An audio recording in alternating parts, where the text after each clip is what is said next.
안녕하세요. 1월 14일 금요일입니다. 오늘은 요한복음 4장 43절부터 54절까지입니다. 제가 읽겠습니다. 이틀이 지남에 예수께서 거기를 떠나 갈릴리로 가시며 친히 증언하시기를 선지자가 고향에서는 높임을 받지 못한다 하시고 갈릴리에 이르심에 갈릴리인들이 그를 영접하니 이는 자기들도 명절에 갔다가 예수께서 명절 중 예루살렘에서 하신 모든 일을 보았음이더라. 예수께서 다시 갈릴리 가나에 이르시니 전에 물로 포도주를 만드신 곳이라. 왕의 신하가 있어 그의 아들이 가버나움에서 병들었더니 그가 예수께서 유대로부터 갈릴리로 오셨다는 것을 듣고 가서 청하되 내려오셔서 내 아들의 병을 고쳐 주소서 하니 그가 거의 죽게 되었음이라. 예수께서 이르시되 너희는 표적과 기사를 보지 못하면 도무지 믿지 아니하리라. 신하가 이르되 주여 내 아이가 죽기 전에 내려오소서. 예수께서 이르시되 가라 내 아들이 살아있다 하시니 그 사람이 예수께서 하신 말씀을 믿고 가더니 내려가는 길에서 그 종들이 오다가 만나서 아이가 살아있다 하거늘 그 낫기 시작한 때를 물은즉 어제 7시에 열기가 떨어졌나이다 하는지라. 그의 아버지가 예수께서 내 아들이 살아있다 말씀하신 그때인 줄 알고 자기와 그 온 집안이 다 믿으니라. 이것은 예수께서 유대에서 갈릴리로 오신 후에 행하신 두 번째 표적이니라. 아멘. 우리는 믿는다는 이야기를 자주 합니다. 믿는다는 것은 어떤 의미일까요? 그 믿는다는 것에는 어떤 것이 들어있는 걸까요? 우리가 예수님을 믿는다 할 때에는 하나님을 믿는다 이렇게 말할 때는 그 안에는 어떤 것이 들어있을까요? 뭐 많이 여러 가지로 이야기할 수 있겠지만 우리가 믿는다라고 할 때에 하나님을 믿습니다, 예수님을 믿습니다 할 때에는 두 가지 의미, 두 가지를 믿는다는 뜻이 반드시 들어 있습니다. 첫 번째는 존재이고요. 그러니까 하나님을 믿습니다. 그럼 하나님이 계신 것, 하나님의 존재. 그리고 두 번째는 하나님이 하신 말씀을 믿는 것이죠. 우리가 예수님을 믿는다 할 때는 예수님의 존재만 믿는 것이 아니라 예수님이 하신 말씀을 믿는 거죠. 그분이 하신 말씀을 믿습니다.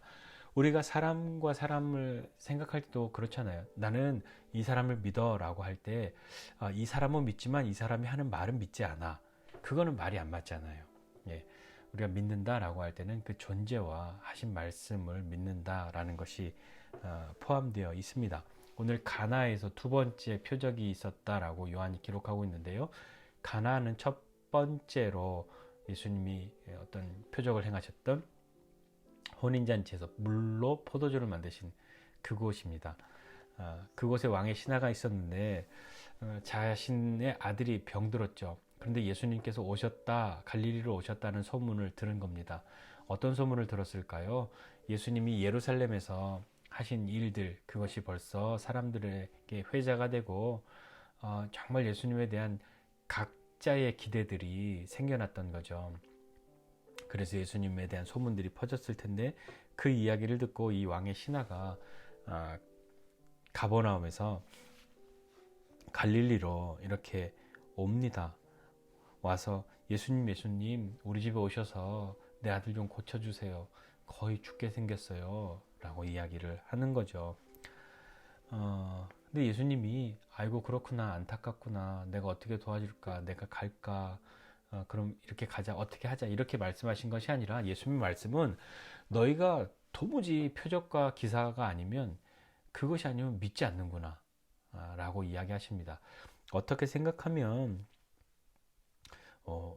꽤 당황스러운 이야기일 수 있잖아요. 좀 면박을 주는 듯한 그런 느낌도 있고요. 그런데 이 왕의 신하가 이야기합니다. 예수님 제발 내 아들이 죽기 전에 내려오세요.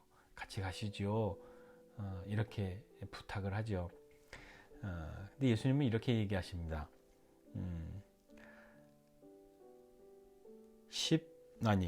50절이요. 예수께서 이르시되 가라 내 아들이 살아있다 하시니 이렇게 얘기하는 거죠. 예수님이 그 신하가 내려오셔서 우리 집에 가셔서 좀 제발 고쳐주세요 라고 간청을 했는데 가라 내 아들이 살아있다 라고 이야기를 한 거죠. 여러분 만약에 우리가 입장 바꿔놓고 한번 생각해 보시죠. 우리가 그 왕의 신하입니다. 여러분의 아들이 자녀가 죽게 생겼어요. 예수님이 놀라운 기적을 행하시는 분이라는 것을 들었어요. 찾아왔어요. 제발 좀 나를 도와달라고, 우리 아들 좀 살려달라고. 근데 예수님이 너네는 이런 거 아니면 못 믿냐? 라고 이야기하시는데, 그래도 제발 예수님 좀 가주세요. 근데 예수님이 가라, 너의 아들이 살았어. 그 이야기를 들으면 어떤 마음이 드셨을까요? 와, 정말 그렇게 됐겠구나. 어떤 소망이 들었을까요? 아니면 뭐야 하면서 실망이 들었을까요? 저 같았으면 아니 제발 가시자니까요. 가셔야죠. 가기 싫어서 이렇게 말로만 할 거냐고. 아마 그런 마음이 들었을 것만 같습니다. 여러분이라면 어떠셨을 것 같으세요? 그런데 이 사람은 어떻게 했냐면, 그렇게 예수님이 가라 내 아들 살아있다 하시니 그 사람이 예수께서 하신 말씀을 믿고 가더니, 여기서 저와 이 왕의 신하와의 차이가 있는 거죠. 이 왕의 신하는 예수님이 하신 그 말씀을 믿고 갔다, 이렇게 성경이 기록하고 있습니다. 믿고 갔다. 정말 믿고 갈 수 있었을까요? 네. 의심이 생겨요. 정말 믿고 갈 수 있었을까? 어떤 마음으로 그는 집에 가고 있었을까요? 어떤 마음으로 가고 있었을까요? 그런데 가는 길에 자기 집 하인들을 만나요. 그래, 아들이 살았다고 이야기를 듣습니다. 그러니까 이 왕의 신하가 대뜸 처음에 하는 게 언제 낳기 시작했냐? 종들이 어제 7시부터 열기가 떨어졌습니다. 이야기하는 거죠. 어제 7시라고 하는 건 지금 우리 시간을 말하면 오후 1시쯤이에요. 어제 오후 1시쯤부터 열기가 떨어졌습니다. 그렇게 얘기하니까 가만히 들어보니까 53절에 보니까 그의 아버지가, 그러니까 그 왕의 신하가 예수께서 내 아들이 살아있다 말씀하신 그때인 줄 알고, 그래 예수님 어제 가라 내 아들 살아있어 라고 말씀하신 그때인 줄 알고 자기와 온 집안이 예수님을 믿었다, 이렇게 성경이 기록하고 있습니다. 가다가 종들을 만났을 때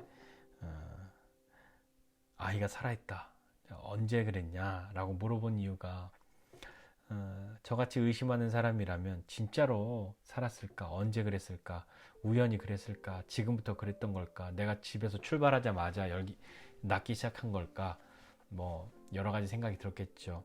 자기가 믿었던 예수님의 말씀을 믿었던 그것이 정확했는지 확인해 보고 싶은 그런 마음이었을지도 모르겠습니다.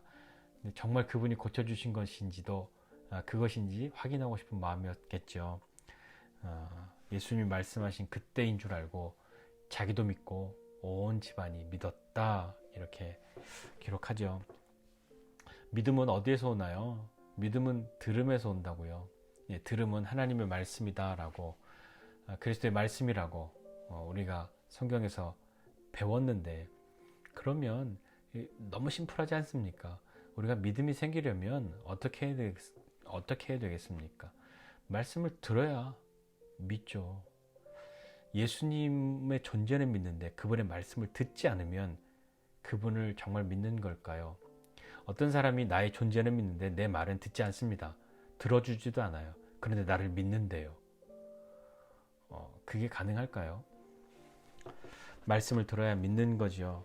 표적은요, 이런 기적은요, 이 놀라운 일들은요, 믿음을 확증하는 데 필요한 거죠. 이 표적은 하나님의 영광, 하나님의 함께하심, 하나님의 임재, 그런 것을 통해서 결국은 믿음의 길로 나아가는 데 힘을 주는, 더 굳건하게 하는 것이 표적이 되는 겁니다.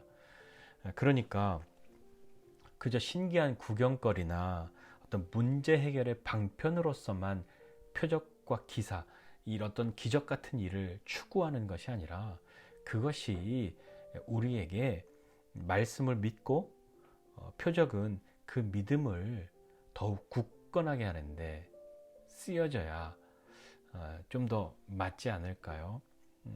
오늘 이 말씀 보면서 우리가 믿는 것은 무엇을 믿나? 나는 예수님의 존재만 믿나? 그분이 하신 말씀을 믿나?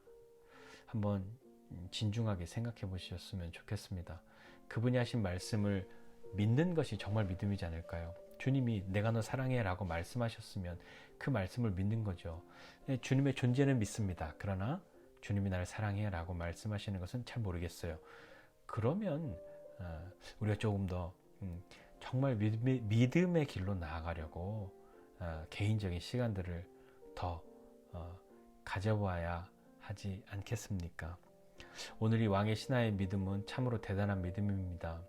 예수님과 사귀어 온 시간들도 없는데, 그분에 대한 개인적인 경험이나 신뢰를 쌓아왔던 시간도 없는데, 가라 내 아들이 살아있다 라고 하시는 그 말씀을 어떻게 믿고 갈 수 있었을까? 참 대단합니다. 그것도 자기 아들이 죽게 생겼는데 이렇게 갈 수 있었을까? 그러니 이런 믿음을 보셨으니 주님이 역사해 주시고 역사하시지 않았던 것일까 생각해 보기도 됩니다. 그러나 표적은 우리의 믿음을 더욱 굳건하게 하는데 어울리는 것이지, 그 표적 자체가 우리의 믿음의 대상이 되거나 그러지는 않는 거죠. 표적을 통해서 주님을 믿는 대로 나아가는 거죠. 이 왕의 신하는 자신의 아들이 낳은 그것을 통해서 주님을 믿는 대로 나아갔습니다.